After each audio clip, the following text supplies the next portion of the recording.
আসসালামু আলাইকুম এভরিওয়ান, শখের রান্নাঘরে সবাইকে স্বাগতম। আশা করি ভালো আছেন। আজকের পর্বে থাকছে মিষ্টি কুমড়া ভাজির রেসিপি। এটা দেখতে যতটা লোভনীয়, খেতে কিন্তু তার চেয়েও বেশি মজার। আশা করি আমার রেসিপি আপনাদের ভালো লাগবে। কথা না বাড়িয়ে চলে যাচ্ছি মূল রেসিপিতে। এখানে মিষ্টি কুমড়া ভাজির জন্য একটি বলে নিয়ে নিলাম স্বাদমতো লবণ, হাফ চামচ হলুদ গুঁড়া, কিছুটা সয়াবিনের তেল এবং 1 টেবিল চামচ মরিচ গুঁড়া। এখন কেটে ধুয়ে রাখা মিষ্টি কুমড়া একটু পানি মিক্স করে মেখে নিচ্ছি। ভালো করে এপাশ ওপাশ করে মেখে নিতে হবে।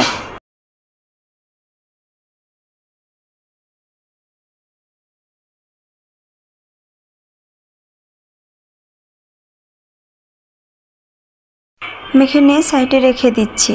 এখন চুলায় প্যান বসিয়ে দিয়ে দিচ্ছি তেল, পেঁয়াজ কুচি, মরিচ কুচি এবং কিছুটা জিরা দিয়ে ভালো করে ভেজে উঠিয়ে নেব। তারপর দিয়ে দিচ্ছি মিষ্টি কুমড়া, মেখে রাখা মিষ্টি কুমড়া এখন দিয়ে ভেজে নেব।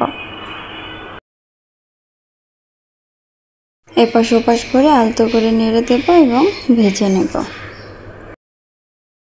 ভাজিতে আরও কিছুটা তেল অ্যাড করে দিলাম, আবারও নেড়ে চেড়ে ভেজে নেব।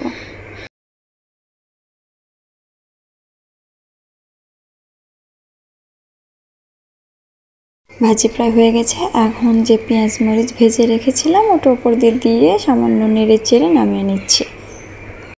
এই মিষ্টি কুমড়ো ভাজি আপনারা চাইলে সাদা ভাত, পোলাও, খিচুড়ি, রুটি, পরোটা সব কিছুর সাথে পরিবেশন করতে পারেন। দেখবেন অনেক ভালো লাগবে।